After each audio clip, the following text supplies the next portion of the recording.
Red టీవీలో మీ వ్యాపార ప్రకటనల కోసం ఈ నంబర్ని సంప్రదించండి 6281747728. నమస్తే. ప్రస్తుతం మనతో పాటు సీనియర్ జర్నలిస్ట్ దాము బాలాజీ ఉన్నారు. ఆయనతో మాట్లాడదాం. నమస్తే సార్. నమస్తే సార్, కేసీఆర్ కేసు ఇంకొకటి ఉంది. అది ఎస్ఐబి డిఎస్పి ప్రణీత్ రావు గురించి.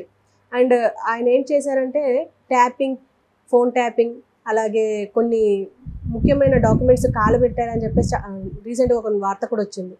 అది ఇప్పుడు ఆయనని కస్టడీలోకి తీసుకునే అవకాశం ఉంది అంటున్నారు. ఈ పూర్తి వివరాలు ఏంటి సార్? మనకి పోలీసు వ్యవస్థలో ఇంటెలిజెన్స్ డిపార్ట్మెంట్ ఉంటుంది. ఎప్పుడైనా కూడా ఆ ఇంటెలిజెన్స్ డిపార్ట్మెంట్ పేరు ఎస్ఐబి. ఇక్కడ ఎస్ఐబి అంటే special branch of intelligence. So special intelligence branch SIB.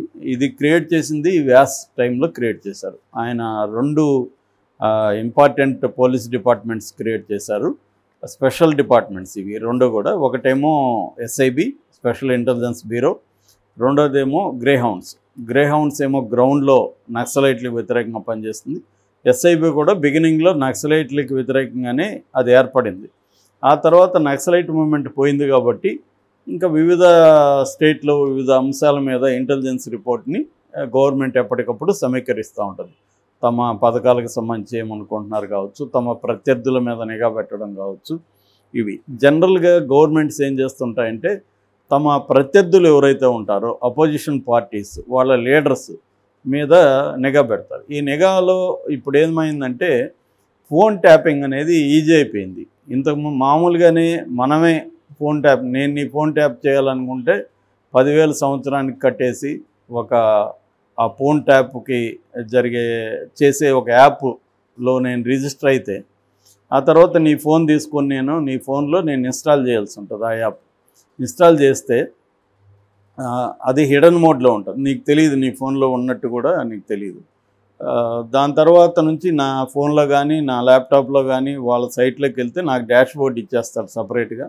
ఆ డాష్ బోర్డ్లో నువ్వు కాల్స్ కానీ నీ మెసేజెస్ కానీ సరౌండ్ సౌండ్ అంటారు, ఇప్పుడు మనం మాట్లాడుకునేదంతా కూడా దాంట్లో రికార్డ్ అవుతుంది.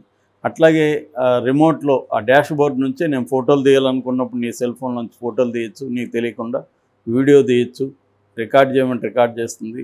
తర్వాత నువ్వు ఎక్కడెక్కడ తిరుగుతున్నావు మొత్తం మ్యాప్ అంతా వస్తుంది, లొకేషన్ అంతా వస్తుంది. ఇన్ని రకాలుగా మామూలు వాళ్ళు ఎవరైనా చేయొచ్చు ఇవాళ. కాకపోతే ఏంటంటే ఫిజికల్గా ఫోన్ తీసుకొని వేయాలి. ఇక్కడ ఉండే ఒక డిసడ్వాంటేజ్ అంటే తెలిసిన వాళ్ళు ఫోన్లే చేయగలరు. తెలిసిన వాళ్ళు కూడా వాళ్ళు ఈ మధ్య ఫేషియల్ ఇది పెట్టి ఉన్న ఐడెంటిఫికేషన్ పెట్టారు, ఇవన్నీ ఉన్నాయి. అది కొద్దిగా డిఫికల్ట్ అవుతుంది. కానీ గవర్నమెంట్ ఏం చేస్తుందంటే ఇవే అవసరం లేదు. గవర్నమెంట్ ఫోన్ నెంబర్ ఉంటే చాలు. ఎవరిదైనా ఫోన్ నెంబర్ తెలిస్తే ఆ ఫోన్ నెంబర్లోకి నేను చెప్పినవన్నీ కూడా చేసేయచ్చు. ఇది బేసిక్గా ఇజ్రాయెల్ సప్లై చేస్తుంది. దాదాపు ఇది కాస్ట్ కూడా 200-300 కోట్లు ఉంటుంది అన్నమాట. సో అంత పెట్టి ఎందుకు ఉంటారు వీళ్ళంటే ప్రత్యర్థుల్ని ట్రాప్ చేయడం అనేది చాలా ఇంపార్టెంట్. మోడీ మీద కూడా ఇది ఆరోపణలు వచ్చాయి. పెగాసస్ అనే సాఫ్ట్వేర్ చేశారని. ఈ పెగాసస్ ఇలాంటిది అనమాట. అంటే దాంట్లో ఏం చేస్తారంటే రకరకాలు ఉన్నాయి. దాంట్లో ఒకటేమో ఒక సాఫ్ట్వేర్ ఉంటుంది, దాంట్లో ఫోన్ నెంబర్ కొడితే ఆ ఫోన్ నెంబర్ని ట్రేస్ చేయడం మొదలు పెడుతుంది. అంటే ఇదే ఏం చేస్తుందంటే ఒక మిస్డ్ కాల్ లాంటిది లేదా ఒక హిడెన్ మెసేజ్ లాంటిది మన ఫోన్కి వస్తుంది. మనకు ఆ మిస్డ్ కాల్ వచ్చినట్టు కూడా మనకు తెలియదు. ఆ మిస్డ్ కాల్ ద్వారా మన ఫోన్లో సాఫ్ట్వేర్ ఇన్స్టాల్ అయిపోతుంది. ఇన్స్టాల్ అయిపోయినాక నేను ఇప్పుడు చెప్పిన ఫీచర్స్ అన్నీ దాంట్లో కూడా ఇంకా బ్రహ్మాండంగా ఉంటాయి. అలాగా వీళ్ళు ఏం చేస్తున్నారంటే ఇక్కడ కేసీఆర్ కూడా ఇజ్రాయెల్ నుంచి కొన్నాడు, అక్కడ చంద్రబాబు ఇజ్రాయెల్ నుంచి కొన్నారు. ఇజ్రాయెల్ సప్లై అనమాట దీంట్లో. సో ఇజ్రాయెల్ దగ్గర నుంచి కొన్నాక వీళ్ళు ఏం చేస్తున్నారంటే ఇలాగ ఎవరు phone number, Revanth Reddy phone number పట్టుకోవడం ఎంతసేపు. సో అలాగా ఫోన్లు పెట్టుకొని వాళ్ళ ఫోన్లు ట్రాప్ చేయడం. దానివల్ల ఏమవుతుందంటే వాళ్ళ వ్యూహాలు ఏంటి, వాళ్ళకి ఎవరెవరితో ఏం సంబంధాలు ఉన్నాయి, వాళ్ళ ఆస్తులు ఏంటి, ఇవన్నీ నువ్వు పెద్ద నిఘా పెట్టకుండా డైరెక్ట్గా అప్రోచ్ కదా. ఆయన ఎవరితో మాట్లాడినా అది నీకు ఆ వాయిస్ రికార్డు వచ్చేస్తుంది. వీడియో కావాలంటే వీడియో తీయచ్చు.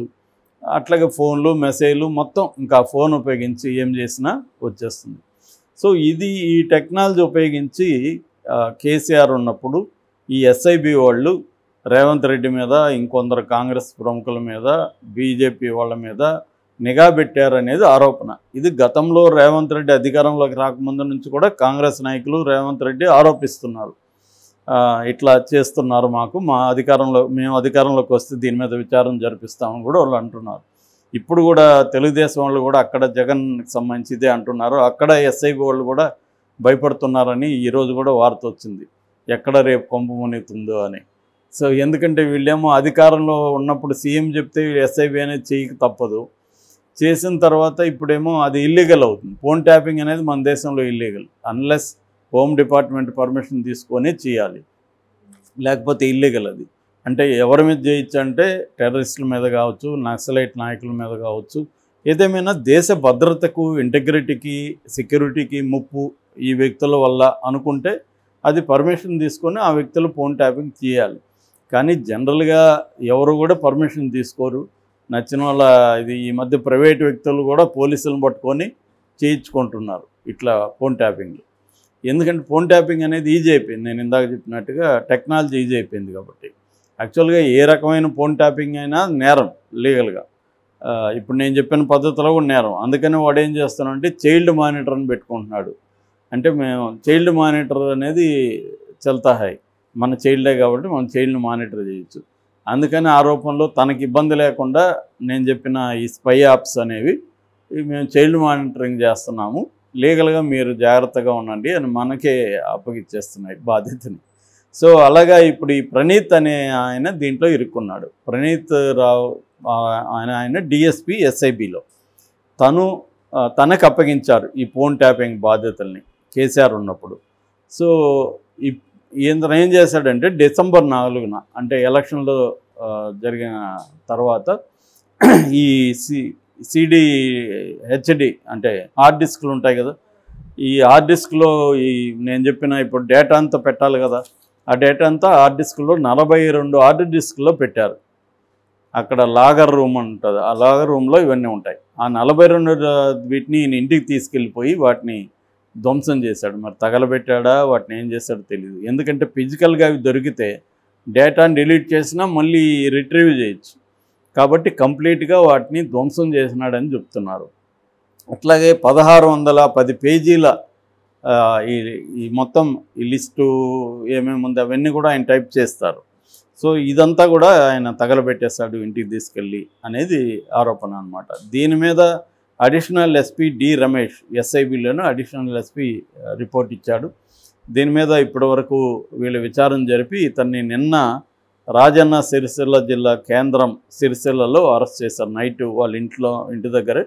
మొన్నటి వరకు ఆయన తప్పించుకొని యూజీకి వెళ్ళాడు, రహస్యంగా తిరుగుతున్నాడు అని చెప్పారు. మొత్తానికి ఆయన పట్టుకోగలిగారు. ఇంకోటి ఏంటంటే ఈయన మీద ఆరోపణ, ఈయనకి యాక్సిలరేటెడ్ ప్రమోషన్ కూడా వచ్చిందని. యాక్సిలరేటెడ్ ప్రమోషన్ అంటే రెగ్యులర్ కోర్సులో వచ్చే ప్రమోషన్ కాకుండా కొన్నిసార్లు ప్రత్యేకంగా స్పీడప్ చేసి ఇస్తారు. అది ఎప్పుడు ఇస్తారంటే జనరల్గా ఇచ్చేది నక్సలైట్లని గట్టిగా వాళ్ళని పట్టుకోవడం కానీ వాళ్ళని చంపడంలో చురుగ్గా ఉంటే అలాంటి ఆఫీసర్లకి యాక్సిలరేటెడ్ ప్రమోషన్ అనే పేరుతో ఇస్తారు. ఈయన అటువంటి ఏమీ లేకుండా కూడా ఈయన తెచ్చుకోగలిగాడు యాక్సిలరేటెడ్. అంటే దీంట్లో ఏంటంటే ఏదో ఒక కారణం చూపించి ఇచ్చేస్తారనమాట. అది కూడా ఇప్పుడు విచారణకు వచ్చింది. సో ఈయన ఆ ఎస్ఓటీ లాకర్ రూమ్ అంటే స్పెషల్ ఆపరేటింగ్ టీము లాకర్ రూమ్లో ఉన్న వీటిని ధ్వంసం చేయడం కావచ్చు, ఇవన్నీ వచ్చింది. ఆయన పట్టుకొచ్చారు, పంజగుట్ట పోలీసులు పట్టుకొచ్చి వాళ్ళు ఇప్పుడు కోర్టుకు పెట్టే అవకాశం ఉంది. ఈరోజు రాత్రి అంతా కూడా ఆయన విచారించారని చెప్తున్నారు. నాకు తెలిసి కోర్టుకు తీసుకొని ఆయన మళ్ళీ అంటే కోర్టు పర్మిషన్తో కస్టడీకి తీసుకొని ఆయన ఇంకా డీటెయిల్గా విచారించే అవకాశం ఉంది. అసలు ఎవరి ఫోన్లు ట్రాప్ చేశాడు ఈయన, ఏమేమి తెలిసాయి దాంట్లో నుంచి, ఇవన్నీ కూడా విచారించే అవకాశం ఉంది. దీన్ని సిఐడికి అప్పగిస్తారని కూడా అంటున్నారు. ఎందుకంటే ఇది స్పెషల్గా డీల్ చేయాల్సి ఉంది. నేను ఇందాక కూడా చెప్పినట్టుగా రేవంత్ రెడ్డి కూడా జగన్ అడుగుజాడల్లో నడుస్తున్నట్టున్నాడు.